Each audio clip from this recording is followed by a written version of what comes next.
जय हिंद दोस्तों, पीके एनालिसिस में आपका स्वागत है। जैसा कि मैंने कल एक वीडियो बनाया था, वो प्राचीन इतिहास के बारे में था।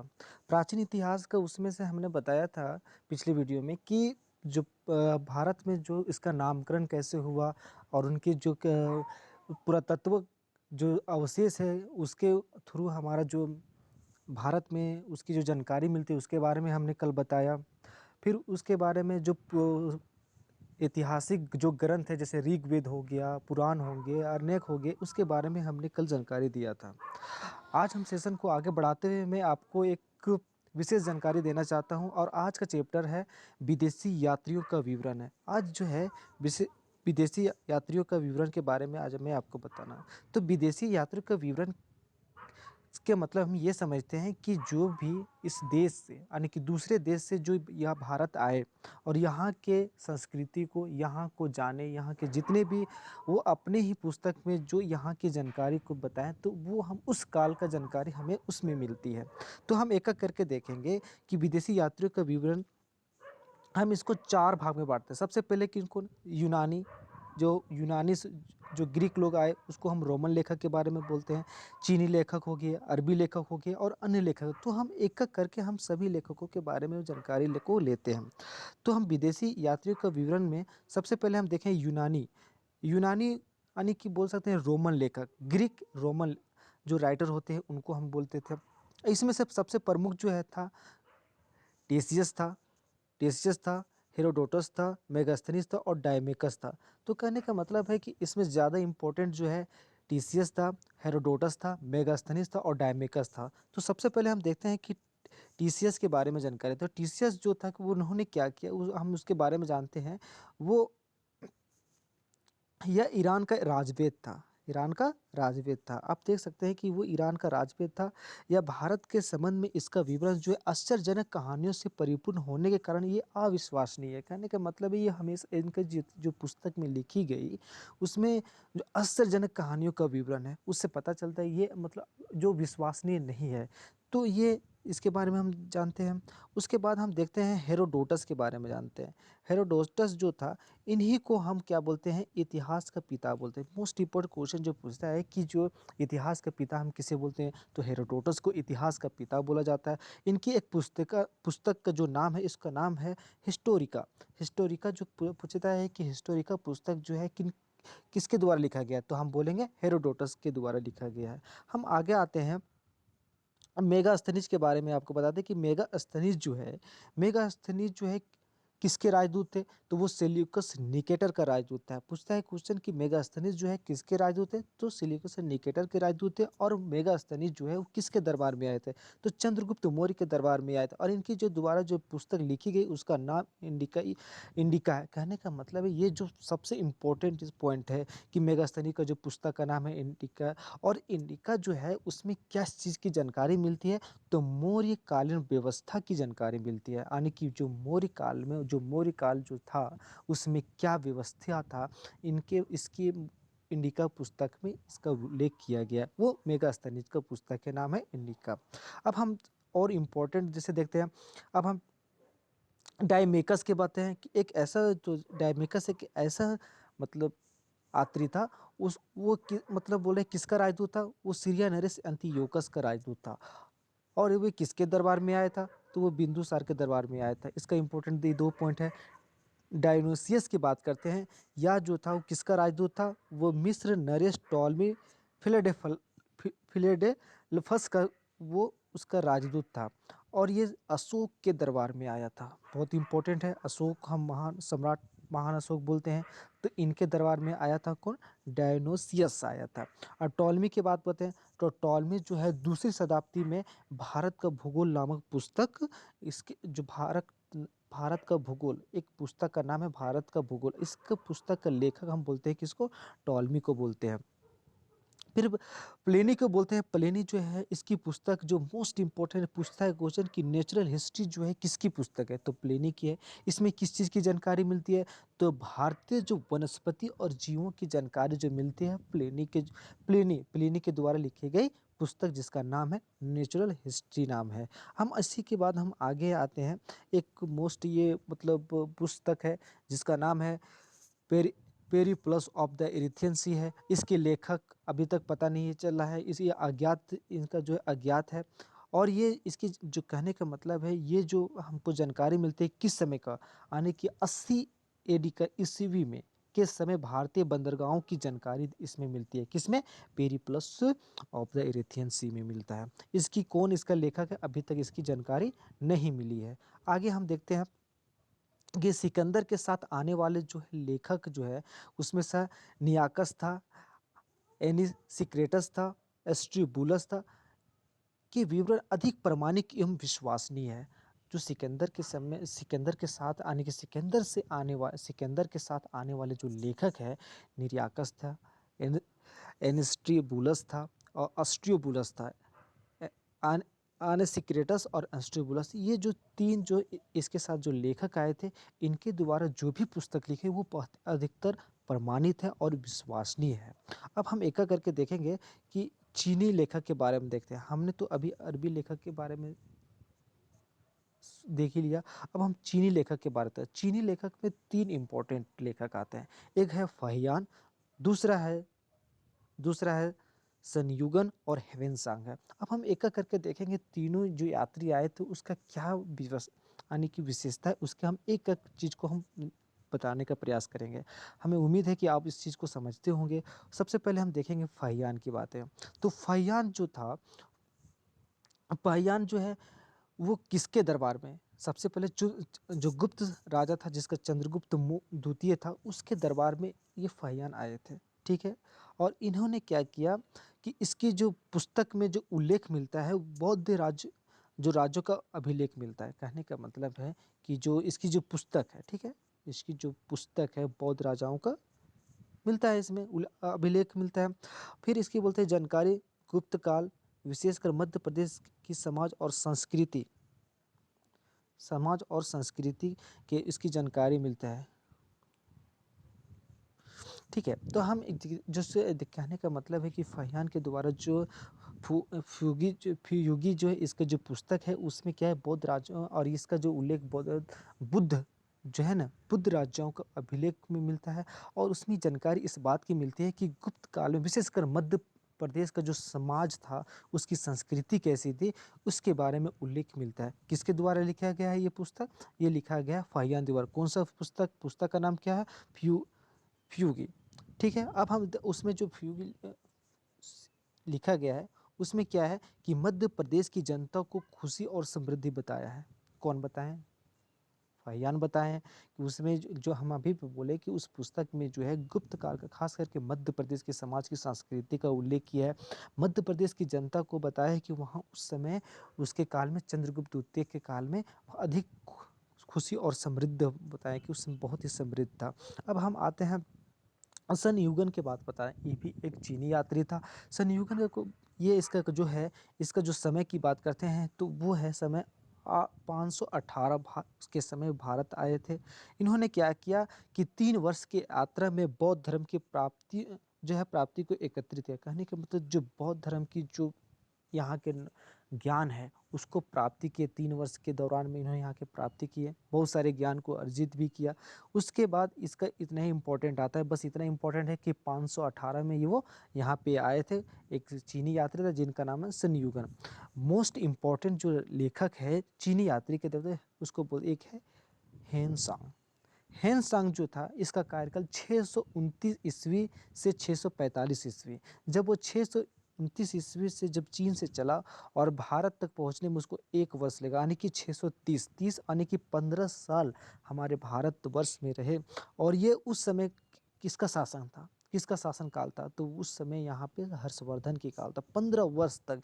इसकी पुस्तक के नाम है सी यू की। क्या नाम है? सी यू की है इसका है। सीयूकी इसका है। तो उस सीयूकी में क्या चीज़ का उल्लेख किया गया है?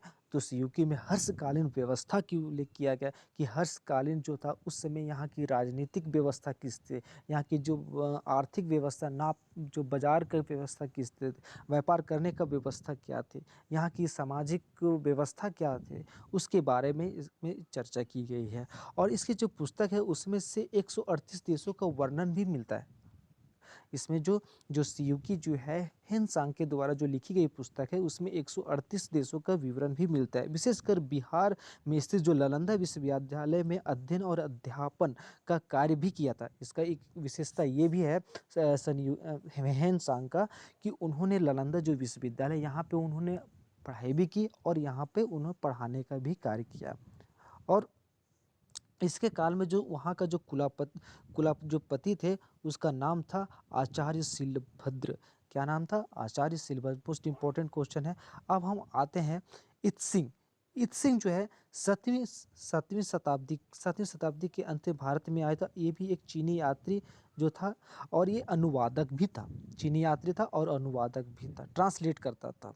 इसकी जानकारी जो है समकालीन भारत नालंदा और विक्रमशिला विश्वविद्यालय में इसकी मिलती है जानकारी। किसका? इत्सिंग का मिलता है। अब हम देखें क्या, हम अभी देखें कि जो चीनी यात्री हम मोस्ट इंपॉर्टेंट जो है सबसे पहले फाहियान, सेनयुगन, ह्वेनसांग और इत्सिंग के बारे में बात की है। अब हम अरबी लेखक की बात करते हैं। अभी उसके पहले हम यूनानी लेखक के बारे में पढ़ें, फिर हमने चीनी यात्री के बारे में पढ़े, अभी अब जो यात्री या लेखक के बारे में पढ़ें। अब हम देखेंगे अरबी लेखकों के बारे में पढ़ेंगे। सबसे पहले हम देखेंगे इसमें जो मेजर अगर बात करें सबसे इम्पोर्टेंट है वो एक है अलबरूनी और एक है इब्न बतूता। दो इम्पोर्टेंट इसमें से है। सबसे पहले हम अलबरूनी की बात करते हैं तो मोहम्मद गजनी के साथ भारत आने वाले एक अरबी लेखक कौन था? अलबरूनी था। इसकी पुस्तक का नाम जो है किताबुल हिंद, तहकीक-ए-हिंद, भारत का खोज। कहने का मतलब है किताबुल हिंद या तहकीक-ए-हिंद या भारत का खोज। ये तीनों या में है। इसका मतलब ये हुआ कि एक ही नाम है, अलग-अलग तरीके से है। भारत समझिए, भारत की खोज का लेखक जो कौन है? अलबरूनी है। तहकीक-ए-हिंद का जो पुस्तक है उसका लेखक कौन है? अलबरूनी है। किताबुल हिंद का लेखक कौन है? अलबरूनी है। इसमें 80 अध्याय चैप्टर वाइज इसको जब बोलते हैं इसमें 80 अध्याय। इसकी जानकारी की बात करते हैं, इन्फॉर्मेशन जो मिला है इसको, इसमें क्या इन्फॉर्मेशन है? अलबरूनी के जो पुस्तक है उसमें क्या इन्फॉर्मेशन ये है कि धर्म दर्शन त्यौहार खगोल विज्ञान का उसमें जानकारी मिलती है। उसमें समाज का तंत्र मंत्र की जो है वो जानकारी मिलती है। राजपूत कालीन जो राजनीतिक और सामाजिक स्थितियाँ थी कि राजपूत यहाँ उस काल में किस प्रकार से राजनीतिक व्यवस्था था, उसका समाज में उसकी क्या स्थिति होता था, किस तरह से दूसरों को सम्मान करते थे, किस तरह से भेदभाव करते थे, उसकी जो व्याख्या स्थिति को बताया गया है। इसको बताया गया है इस पुस्तक अलबरूनी की पुस्तक में बताया गया। किस पुस्तक में? किताबुल हिंद, तहकीक-ए-हिंद, भारत की खोज। अब हम आते हैं इब्न बतूता। अगर हम अरबी जो लेखक है उसमें से एक हो गया अलबरूनी, दूसरा हो गया इब्न बतूता। तो इब्न बतूता की बात करते हैं तो ये मोहम्मद बिन तुगलक यानी कि सल्तनत काल में अगर बात तुगलक वंश में मोहम्मद बिन तुगलक, जिसको हम एमबीटी शॉर्ट में एमबीटी बोलते हैं, उसके समकालीन था। और ये मोरक्को यात्री लेखक और खोजी भी था। ये जो इब्न बतूता था वो मोरक्को का यात्री था और एक लेखक और एक खोजने वाला था। कहने का मतलब है, ठीक है, खोजने वाला था। अब हम देखते हैं कि इसकी यात्रा वृत्तांत को रिहला बोलते हैं। इब्न बतूता यानी कि इसका एक यात्रा है। यात्रा को जो उस यात्रा में जिस पुस्तक को लिखा है उसका नाम है रिहला। रिहला, ठीक है, क्या है? और ये जो रिहला है किस भाषा में? तो वो अरबी भाषा में है। ठीक है। इसकी जानकारी इसमें क्या मिलती है कि 14वीं सदी में भारतीय की क्या परिस्थिति है उसकी जानकारी मिलती है। दिल्ली सल्तनत की जान पर हम जब तो वही तो बता रहे हैं कि मोहम्मद बिन तुगलक के जो है उस समय दिल्ली का आने की सल्तनत। मोहम्मद बिन को पागल पिपासु भी बोला जाता है। इस चीज़ को आपको जानना होगा। सबसे ज़्यादा पढ़ा लिखा मोहम्मद बिन तुगलक ही था। अब हम इसकी विशेष की बात करते हैं। क्या विशेषता? इसकी विशेषता ये है कि 1333 ईस्वी मोहम्मद बिन तुगलक ने इब्न बतूता को दिल्ली का काजी या न्यायाधीश बनाया। यानी कि न्याय जो करता है उसका मेन बनाने का काम किया। कौन? मोहम्मद बिन तुगलक। इंपॉर्टेंट इसका डेट है 1333 ईस्वी में। ठीक है। हम आगे बढ़ते हैं। अन्य लेखक की जब बात करते हैं तो अन्य लेखक में दो लेखक इंपॉर्टेंट है। एक है तारानाथ और दूसरा है मार्को पोलो। तो तारानाथ की बात करते हैं, ये तिब्बती लेखक है और इसका पुस्तक का नाम है कंग्यूर और तंग्यूर नाम है। मार्को पोलो की जब बात करते हैं 13वीं सदी के अंत में ये पांड्य राज की यात्रा पर आए हुए थे। कौन? Marco Polo. अब मार्को पोलो पांड्य पांडे पांडे के इतिहास की जानकारी मिलता है किसके, इसकी जो पुस्तक है उसमें इसकी जानकारी मिलती है। यानी कि इस क्षेत्र को हम बोलते हैं, ये जो क्षेत्र है इसमें पांडे इतिहास की जानकारी मिलती है। आगे हम देखते हैं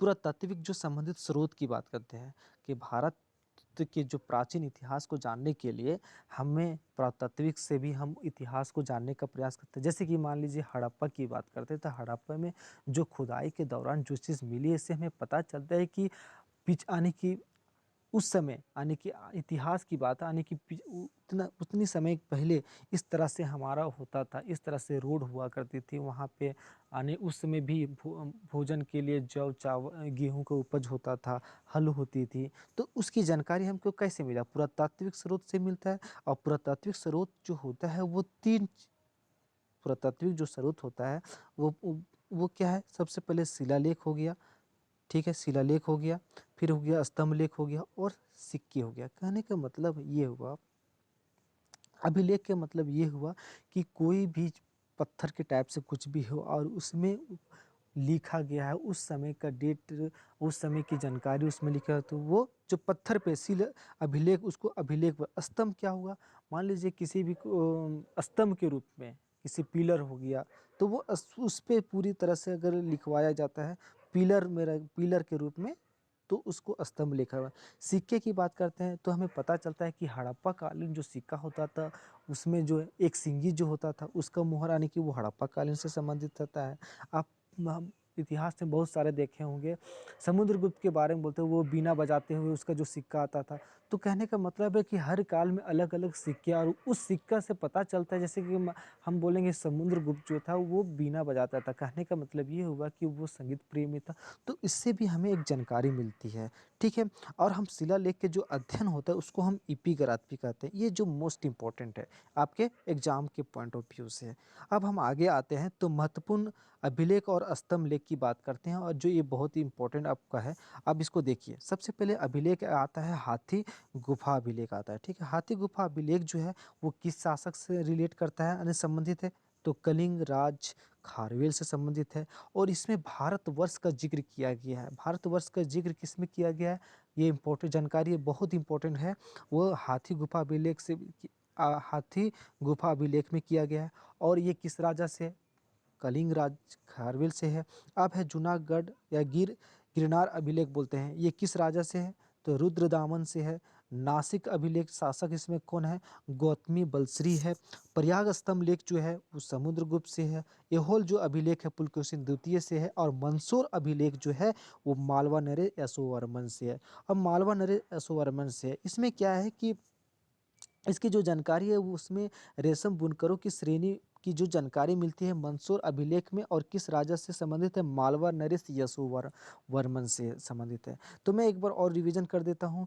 जैसे कि हाथी अभिलेख गुफा जो है कलिंग राजा खारवेल, इसमें क्या है कि भारतवर्ष का सबसे पहले जिक्र किया गया है। जूनागढ़ जो है गिरनार अभिलेख में, उसमें रुद्रदामन जो उसके साथ किस शासक से रिलेट करता है? तो रुद्रदामन से करता है। नासिक अभिलेख जो है संबंधित है किस शासक से संबंधित है? तो गौतमी बलश्री से संबंधित है।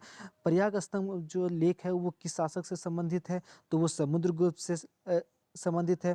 एहोल अभिलेख जो है वो पुलकेशिन द्वितीय शासक से संबंधित है। मंदसौर अभिलेख जो मालवा नरेश यशोवर्मन, और उसमें रेशम बुनकरों की श्रेणी की बात की है, उसकी जानकारी मिलती है। अब हम आगे देखते हैं, फिर आगे क्या है? ग्वालियर अभिलेख जो है वो प्रतिहार नरेश भोज कौन से शासक से संबंधित है? प्रतिहार नरेश भोज, कौन सा? ग्वालियर अभिलेख। भीतरी हम जूनागढ़ अभिलेख की बात करते हैं तो वो कौन सा शासक? स्कंदगुप्त से संबंधित है। और स्कंदगुप्त उसमें क्या चीज़ की जानकारी मिलती है? उसमें हूनों की आक्रमण की जानकारी मिलता है, जो बहुत इंपॉर्टेंट, ये पॉइंट ऑफ व्यू से बहुत इंपॉर्टेंट है। ये इस इंपॉर्टेंट है तो कौन? भीतरी एवं जूनागढ़ अभिलेख स्कंदगुप्त का यानी संबंधित है, और उसमें हूनों के आक्रमण पड़ता है। देवपाड़ा अभिलेख जो है बंगाल शासक विजय सेन इसके संबंधित है। फिर है वेशनगर जो विदिशा गरुड़ स्तंभ की बात करते हैं, उसमें किस राजा का संबंधित है? हेलियोडोरस से है। और हम एरन अभिलेख की बात करते हैं तो उसमें भानुगुप्त। अब हम इसमें देखते हैं कि वेशनगर विदिशा जो गरुड़ स्तंभ है उसकी जानकारी उसमें क्या चीज़ की मिलती है? तो उसमें मध्य भारत में जो भागवत धर्म का विकास का प्रमाण मिलता है, किसमें? वेशनगर जो गरुड़ स्तंभ है उसमें, और किस राजा से है, होलो हो, होलियो होलियोडोरस, उसका जो शासक का नाम है होलियोडोरस था। अब है एरन जो अभिलेख है वो भानुगुप्त वहाँ का शासक था, उसकी जानकारी मिलती है। और भानु उसमें क्या है कि सती प्रथा का पहला लिखित साक्ष्य मिलता है। किसमें?